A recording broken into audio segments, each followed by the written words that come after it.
My 600 Pound Life, the show about morbidly obese patients visiting Dr. Now in Houston, Texas to try and get gastric bypass surgery to lose weight. Now, this show puts a lot on the table, but there are some things that it doesn't quite show, so today in this video, we're going to show you some of them. Sit back, relax, and enjoy the video. Dr. Now was accused of being just in it for the money. There's a common misconception out there suggesting that Dr. Yunin, aka Dr. Now, participates in the show for the huge payout. In actuality, he oftentimes doesn't even get paid at all for the work he does. Some patients of this show have not had the financial means required to help themselves with the weight loss process. Dr. Now has been known to treat patients on his own tab if the situation warrants it. The list quotes him as saying, "We don't need to be rich. We do make a living, but we don't need to worry about making a living out of every patient we see." But you need to figure out the problem. The surgery is going to only affect how much you're going to eat at one time. Dr. Now is actually an amazing doctor. It may be difficult to decipher just how awesome Dr. Now really is by assessing his personality alone. His abrasive demeanor on the show is a bit curt and straightforward, but his concern for the greater good of each patient is very real. His surgical record and incredible talent as a doctor are very just as, and are not in any way exaggerated for the sake of the show. Those lucky enough to be treated by him are truly in wonderful hands. It is rumored that patients get paid to be on the show, and a lot of money at that. One would assume that after literally barring it all for the sake of the show, these participants are being handsomely compensated. In actuality, this is entirely fake and untrue.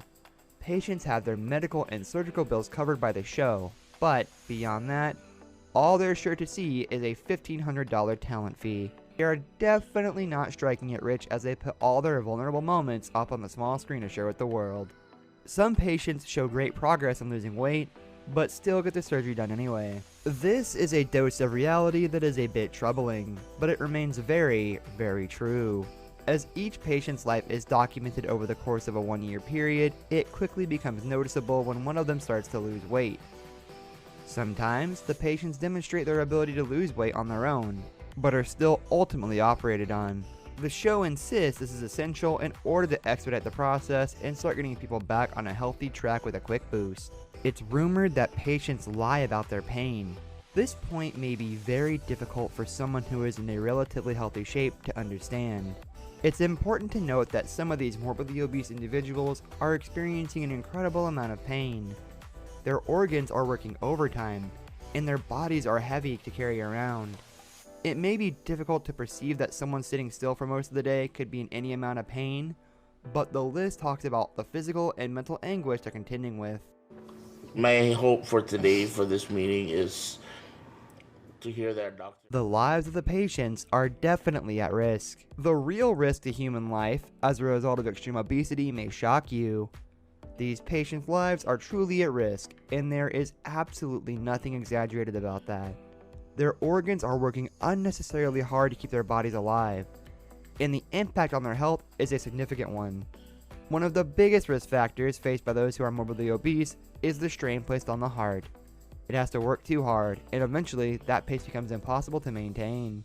It is said that the surgeries fix the weight problems, and that is false. Viewers follow the painful struggle of the patients, and when they go under the knife, it's easy for us to assume that's the end of their ordeal and happy days lie ahead. Sadly, this is not true at all. Surgery can't and won't fix everyone's obesity problems. Enablers still need to be managed, psychological work still needs to be done to determine the triggers that led to this disease, and lifestyles need to be severely readjusted to form healthier habits. This isn't always a sustainable list for patients. Well, those are some dark secrets about my 600 Pound Life. We hope you enjoyed the video. Hit like if you did, and subscribe for content like this in the future. Comment down below any other secrets you know about my 600 Pound Life, and have a great day.